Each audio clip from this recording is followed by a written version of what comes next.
New year, new start, new goals. And for a moment, it actually feels good. Motivating, hopeful, like this could be your year. And then a few weeks in, the momentum fades, you second guess everything, and the excitement feels heavy. Underneath it all, there's something that you don't want to say out loud. I don't want to try and fail again. Welcome to Wandering the Wild Mess with Heather Morgan. I am so happy you're here. Welcome to the new year, best year yet, coming in hot for a brand new start. And at any point in time you're listening, just know it's a fresh start. We're hitting the reset button, whether you're hearing this right now, live and coming to 2026, or any point in time. Take this as everything is working out for you and only getting better. But I want to talk about the new year and how those goals are going, because so many of us take the opportunity of a brand new year to say, this year, it's going to be different. And if you've listened to my episode, just a few before, about how self-concept changes everything, this is that, but more so about your goals. And we're going to get into it. We're going to get into why goal making feels so exciting and motivating at the beginning of the year, but then a few weeks in, you just kick it out. And it might not be what you think, I'm going to say. So I want you to sit down and listen to it, because if you've already maybe decided a couple of your goals are out the window, or you're teetering, or you're like, can I really do this? Let's talk about why this becomes such a difficult thing for so many people. And I want to remind you first and foremost that there's nothing wrong with you. You're not lazy. You're not incapable of setting goals. It's not like you are just never going to succeed and you're always going to fail. That's not it. I'm going to show you and tell you the psychology behind why it is this way. And we'll start off by giving you props for listening to this episode, setting goals for the New Year's. I know you're capable of big things. So we just got to get you and the buzzword, your nervous system, to get on the same page. All right. And we're going to talk about how. So a lot of the reason, I'm sure you've set some goals, right? And with goal setting, I talked about it in the episode about self-concept. It can't just be a goal. You really have to see yourself achieving that goal, being someone that can achieve that goal. And oftentimes, just like anything else that you have to acclimate yourself to, when you pick a really, really big goal, it is difficult for you to sometimes see yourself there, because it seems such like a ginormous leap from where you currently are. Not because you can't get there. It's just the familiarity with how would I get there, and your mind starts doing the how. And that doesn't matter. You don't have to know the whole how, but you have to be able to see yourself at least being there. So when your goals are a little bit big, it's easy for your nervous system to be like, whoa, like, wait, I've been here before. We had some big goal and this seemed really unsafe. And so we're going to sabotage this because we don't know how to do that. Like, we're not doing that. And this is like a big tip that I wanted to remind you. Your brain, number one job isn't to make you successful. It's to keep you safe. Number one job. So when you're wondering, like, why am I sabotaging these things? Why? It's not that you are intentionally. It's that your nervous system's running in the background. Your system, your brain, like, it's wired to be like, is this safe? And if you've set big goals before and not achieved them, and then you've shamed and felt guilt and felt disappointment in yourself, that feeling doesn't feel good. Therefore, it doesn't feel safe. Therefore, it's hard for your nervous system to want to trust that you're going to be safe going after that big goal. I think of it like this. The other day I was at the gym and there's like, they were doing box jumps, and there was just one box. I was just doing one box. They were pretty high. And I wasn't, anyways, this other guy like did 2 boxes. If I was to walk up to both boxes being there, I'd be like, even if I wanted that to be my goal, even if I was like, I want to box jump 2 boxes, I wouldn't even dare to try because my body's like, I don't even know if the 1 seems like a lot. You're asking me to do 2? No. And I would just immediately be like, that's not safe for me. So I wouldn't do it, even if I wanted to. Even if I was like, everyone else is doing it, I really want to. That seems cool. I should do it. But it's like, my body's going to be like, no, we don't even know if we can do the first box jump. Do you want to do 2? No. And it just doesn't allow it. That's the same as your nervous system with the things that you want to action, that it's like, I don't think that's safe.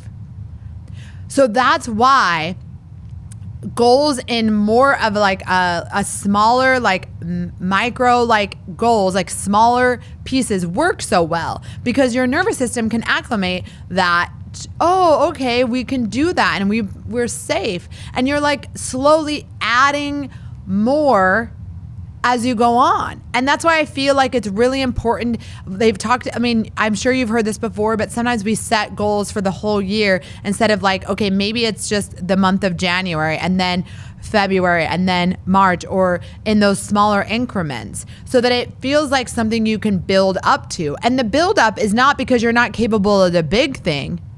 It's so that you can gain the capacity to allow yourself to feel safe with the big stuff. And not only just safe, and when I say safe, I really mean like, if you say I'm going to, I don't even know, like lose 30 pounds in 6 months. I don't know if that, I mean, depending on where you are, I don't know if that's like an achievable goal, but it seems like it could. But if you've historically had that goal for like years and years and years and you've never been able to achieve it, like, there's not a lot of thought process like, why is this time going to be different? And each time you failed in the past and you felt grief and shame about it, you're going to be like, But maybe if you changed the goal to like, I'm just going to walk 10,000 steps 5 days a week, and shift it from the weight loss goal. Shift it to something that you haven't failed at, that you could see yourself. You know what? I like walking. I can make some time for it. I just got a treadmill. Whatever it is, I like whatever. Like, then you start saying like, oh yeah, that's like actually achievable for me. I could see how I could get there. And when you start with a goal where you can see that how you get there, that's how you succeed, because you feel safe in the path. And it doesn't always have to be that way. Again, you can build, but you start the momentum by the repetition of continuously showing up for yourself day in and day out about that one thing. And the smaller that you make it, it doesn't feel overwhelmed with, oh my gosh, I have to do all these things. And that is what I want to tie goal making. Another reason why oftentimes goals in the new year can get pulled to the wayside. It's because of burnout. And that's another like buzzword. But when you think about burnout and when people talk about it, it's really like it happens when your expectations exceed your capacity. So not because you don't want it, it's because you forced growth before you built the safety. So you could probably do it for a minute, right? Just like you could, work out 7 days a week, really for 2 hours a day, probably for a couple of weeks, maybe a month. But like, is that sustainable? Like, you're going to feel a lot of pressure. Like, I don't think I can keep doing this for this long. And that's why the more bite-sized pieces of your goals and the breakdown helps change that, because it stops being even a goal. It's just, what habits do I want to remove or add to my life? And again, a habit doesn't start overnight. So it's got to be, what things am I willing to repeatedly do each day that will get me closer to XYZ goal? And that's really the breakdown that allows you to get where you want to be. And I know that it can feel overwhelming, especially in the new year, because if you've looked back to last year and you were like, well, I said I was going to do all these things and none of them happened. I want you to really not look at it through that lens. And I want you to kind of come into this year giving some credit and applause for all of the wins you made last year too. Because that is a great way to show your brain, your nervous system, your self, oh, hey, like I did actually achieve things. Because it's so easy to loop and repeat the pattern of like, I didn't do anything last year. I thought I should be so much farther along. But when you actually take a step back and start writing all of the things, the wins that you had, you're like, oh, wait a minute. I did do a lot of great things last year.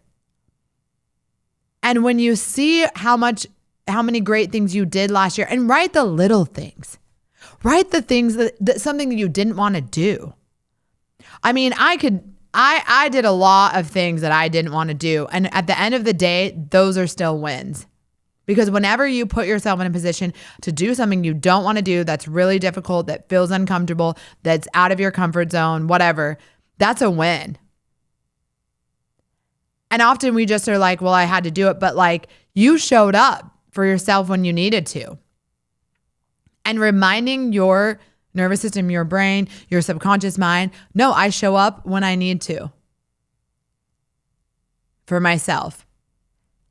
That level of being able to reiterate to your own self, the self-leadership that you had, like, okay, like let's think of it this way. If you've ever done like those end of year reviews for work, right? Like year-end reviews, and you had to write all of your great accomplishments.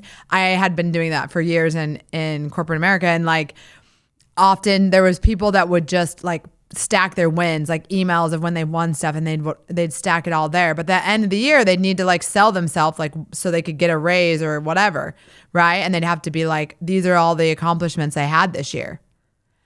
And they're not going to talk about all the things they messed up on. They just only want to show, their boss or whatever, all of the great things they've done, right? You should be doing that recap for yourself. You should be showing yourself while you're setting your goals for this year and while you're aiming towards them. Let's remind ourselves of all the great things we did last year. When do you sit down and do that? This is the time. Because nothing will remind you more of your strength and how capable you are of crushing everything you want from this year by reminding yourself of everything that you crushed last year that you didn't give yourself enough credit for. And if your raise, your promotion, your livelihood depended on it, I'm sure you could think of 100 things that you totally killed last year. And I want you to shift some focus on that if you're already in that place where, because I know we're already in the new year, right? Like this is coming out right after the new year started. So you're probably like a weekend, like thinking, oh, can I do this? It's like, yes. And you know what? There's nothing wrong with reframing your goals. So if you're listening to this and you're looking at all the things you want to accomplish this year, if you want to make them bite-sized and switch them up, let's do it. You don't owe the first list you wrote to be the only one. You don't owe it. You can change your mind at any time about how you want to. And this is literally strategy for yourself. The strategy is, how do I show my own self that I can continually show up for me? And how do I frame my goals to be something that I believe I can achieve? And how do I become the person that's achieves them? And this one's going to be a big one for me this year, y'all. And that's why I want this to be so near and dear to you, because I know that everyone has things that they want from this life. And there's not a person I meet that it's like, oh yeah, I'm not striving for more. This is just good enough. And if they're saying that, good for them. I love that. But I think part of our purpose in this world is to expand and grow. And so when you're not growing, you're kind of just, going through the motions. So growth is so important. So when you don't allow yourself enough love and capacity to grow, that's where life can start feeling a little mundane. And that's also when you lose a lot of joy. And joy is such an unlock for success. It's probably one of the biggest. And there's so much joy when you do what you say you're going to do and you can clap for yourself. And guys, I'm such a baby, but I've been thinking about this a lot lately when, one other thing about goals that is sometimes can be a little hard is especially like, obviously I saw someone ask about like in a partnership, is the thing that you love most is when your like partner cheers for you so loudly in front of people. And I was like, oh yeah, I really like that. And clearly like at this time I'm on my own, and I've realized that I want you to know that the way that sometimes we wish other people would hype us up while we're working towards goals, and we were like, it'd be great if people were cheering us on or hyping us up, and I've done a lot of thinking about that, and not everyone has that capacity to do that. Not everyone does that. Not people are in their own life and their own mind. So, and I've been a little isolated. Like I have, some core people in my life, but I've just been in a little bit of a cocoon period, right? This last year. And so now coming into this new year, I'm just like, Heather, you got to hype yourself up. So when I'm accomplishing things that I didn't want to do, or I delayed for a minute, and then I just sit down and be like, you know what? Do it. When I do it, I am like, way to go. Like, I'm so proud of you. I'm literally saying that to myself.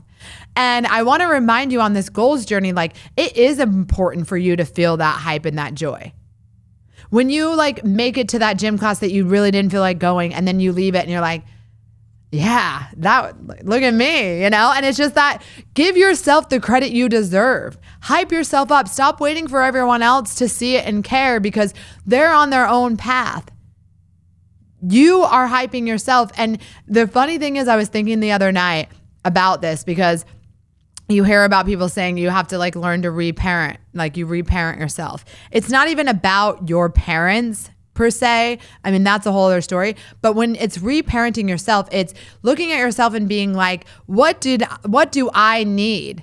If I'm little younger me, how am I speaking to myself? And when little you wins, you're like, let's go. That's how you're like, you're like excited. You're not like, oh, that was okay. I guess it was fine. Like, you're not going to talk to little you like that. You're like, can you believe what you just did? You're such a freaking beast.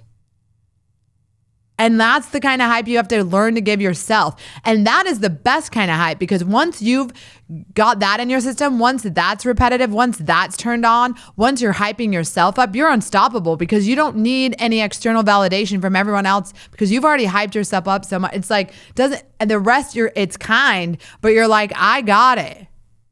I know what I'm worth. I know that I'm capable. I know that I got this. And that knowing will accomplish more goals than anything else.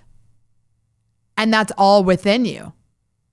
You just have to keep showing up, and then showing yourself that you're proud of yourself for making those moves. And this can be, even if you're feeling like, I don't feel like there's anything I'm proud of in this current moment, which I can't imagine. I'm sure there's something. But even when you go back and say to yourself, when you're thinking about your goals, again, this is all collecting evidence for your subconscious mind to see that, yes, you are this person that can accomplish anything that you want. The fact that you're even still here today, listening to this podcast, is saying that you have won every battle that has ever happened in your life. Nothing has taken you out. You have been able to make it through every hard thing that has ever happened to your life, and you're acting like you're weak, that you can't. Come on now. Literally. But I say that all because sometimes I've talked about this before, like me moving across the country alone with no one, not knowing a soul, and just like being like, I'll figure it out. Like that girl, sometimes I forget I was her, because I'm like, if someone told me that, I'm like, that's a badass. Like that is, I don't think everyone can do that. I mean, everyone can do that. I don't think everyone believes they can do that. They can. And I did. And it all worked out. And sometimes when I'm trying to take on another really big thing and I'm like, I want this, I have to remind myself, you're still the same girl that did that big thing. And so when you reframe the big goals in your life, the big scary things, and you're like, oh, I don't think I can do this, go find that other thing that you did that you didn't think you could do. Go back into, and I don't always say look to the past, but sometimes it's helpful because it's happened. It's evidence. It's already happened. When was that last time that scary thing happened and you just showed up and you made it work out? And go back into the archives and be like, pulling this folder out. And when you remind yourself of who you are, gosh, I mean, then you're like, oh, look at me. Like it's a whole vibe. And that's the energy you're bringing into the new year. Wherever you are in your goals, okay, say one fell off, decide, do I really want that? And if so, okay, how do I reframe it? How do I make it seem more achievable to my subconscious mind? It is absolutely achievable, but it's 2 boxes. We're going to start with 1 box jump, 1 box. So how do I make that a smaller goal and deliver? How do I get there? And then it's literally like, sometimes I think in my mind when I'm doing these exercises, it's a gymnastics for the mind, right? And it's literally like those 2 different people. And I'm listening to the one that's getting me to where I want to be and not the one that's trying to keep me where I've always been. And that is the difference between what you want and what feels safe for your nervous system. And especially if you've burnt out before, especially if you've tried so hard to get a goal and it was just like you put all of yourself in it and you didn't have the capacity to go for it, then it's going to think you're doing that again. And it's going to be like, no, we've already done that. And I had this quick analogy I was thinking about, like about going up a mountain. And there might be someone that's like a little kid that's like, yeah, this is fun. Yeah, let's go. And then like this other kid's like screaming and kicking and being like, I don't want to do this. And you're like, come on. And they're like, dude, I don't want to do this. And like screaming and yelling and whatever. When you're at that point, like that's not going to get you to the top of the mountain with that kid. And that's sometimes your nervous system being so afraid. You have to literally sit down and be like, okay, let me explain to you why we're going to be safe going up this mountain. Remember how you really wanted to wear these hiking shoes? You wanted to do this. And you kind of have to like talk it out with the child. All right. What if we just hike up to that next rock? Do you think you could make it to that next rock? Right there? Could we try that first and then we see how you feel? And that's almost how you have to think about yourself when your body is screaming like, I don't want to do that again. And that's literally happened to me so many times. So when I'm telling you, this is nothing that's not in my own experience. I remember even when I started my like own business LLC, when I was doing my consulting and all that, and I just felt like I had to grind. And when I took my first sabbatical from corporate America, I was like, the last thing I wanted to do was grind. Because my nervous system did not feel safe just being in that go mode, because I'd done it so long. I had burnt out. Like my nervous system was screaming, please save me. I cannot produce any more. And when I was getting back in it with my business, it was like all of these things came up of like, I just had so much resistance. But I realized it's because my nervous system had tied that and it was like, I don't want to go back there. I don't want to go back to that place. And so it's like I had to have that conversation and show my own self why it wasn't going to be that, why I wasn't going to leave them in that, where I wasn't taking them back to that place that we didn't want to be anymore, that wasn't safe for us. And you have to have those conversations with yourself to get there. And I know that sounds like, okay, but I promise you that it works, because you're building the capacity to hold things long term. It's not get there the quickest and then crash and burn. It's let's hold on and keep these happening. And I think I really reflect back on anybody that's been on a big like fitness journey. I know a lot of those people turn coaches, and I absolutely understand why. If you went from like one extreme in your fitness journey to like the level of discipline and change in habits that happens there is huge. And once you show yourself that you can do that, and same with entrepreneurship, it feels like you can do anything. And that's why I want you to realize that you don't get what you want. You get who you are. And so you have to remind yourself day in and day out who you are. And who you are is who you want to be. But you have to move through the world like that person you want to be. And you have to be okay with strategically setting up your goals to move in a way that they can be achieved. And I think that's sometimes hard when we feel like we're behind, because that seems like it's going to take longer and we don't have the patience for it. But patience, gosh, that's another one I'm learning. Patience is a big one. And with your goals, they can happen so quickly once you can hold them and you feel safe for them to come into your life. So all of that patience in training your nervous system to hold great things in your life and not be afraid that you will fail,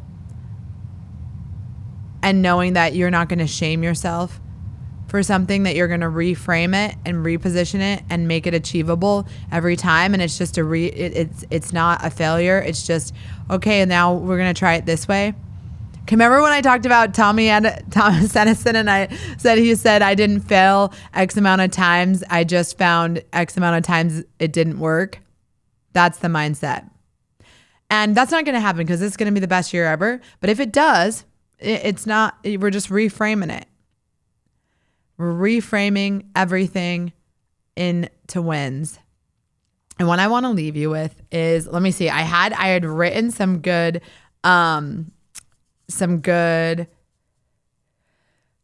thoughts down. But I want to tell you how to build safety really quick before I leave. So let's just recap that really quick. Of course, how to build safety, become the person. You become that person by reminding yourself that you already are. Reminding yourself who you want to be, and then moving through the world as that person. You make goals smaller than your fear. So that doesn't mean you don't go for big things, but make them, again, the box analogy. I keep going back to it, but you can visualize it. Can you see jumping in that first box? Eventually, once you jump that first box so many times, you're going to feel like I can take on the next one. And then you build trust, not pressure. You trust yourself to follow through. If you fall off in one little way, it's not the end. You didn't ruin it. You get back on the next day. It's not an end. It's just, we're imperfect humans, part of the gig. Keep small promises. Trust grows faster than motivation. So when you trust yourself to follow through, that is when everything unlocks. And I'm just going to really quickly reframe this. Think about the people in your life that you know when they say they're going to do something, you trust it. There's just another level of respect for those people because they always follow through. And that's most of the time that makes you feel safe because you can count on them, right? Because you know that you trust what they say and what they do, and that aligns. And there's a level of safety with people like that in your life. That feels good. That's how you, your own little self, your nervous system, all this, and whatever word you want to use, that's how you feel about yourself. When you know you can trust yourself, there's a level of safety there. I know I will do what I say. And when I don't, it's, you understand the reason why, but it's not just to throw in the towel. And then normalize disappointment. And I mean this in a way of like showing that disappointment and rejection in certain ways when you're trying to achieve goals, those are not failures. Those are just redirections. Those are just like part of the journey, and it doesn't mean anything about you, and it doesn't mean throw in the towel, and it doesn't mean you're on the wrong path. So I just want to remind you about that, because the more you kind of normalize like law of detachment, like whether this works out or it doesn't, I'm still good, I'm still safe, that will take you so far. So if any of the people in your life need a little goal motivation to keep going, send them this episode. Remind them how great they are. This is the way to hype somebody up, to help somebody hype themselves up, because I know there's so many of us that are probably putting pressure on this year to be different. And I don't want you to move through this year feeling pressure. I want you to try to find joy and self-trust in knowing that you have a 10 out of 10 record of survival. So that's pretty good. All right. And again, share this episode, give it 5 stars. Make sure that you visit Wandering the Wild Mess. Subscribe to my email list. I'm going to be sending out a lot more motivational things for this year. And then also, gosh, there's so many things I want to share with y'all that I just cannot wait. And so I'm definitely going to be giving you more of what you want. And feel free to reach out and email me and let me know what you need to hear, you want to hear, what would help your mind grow in this new year, because that's exactly what I want to give you. You're not behind. You're not broken. You're crushing the goals. Best year yet. Thank you for listening to Wandering the Wild Mess with Heather Morgan. You matter.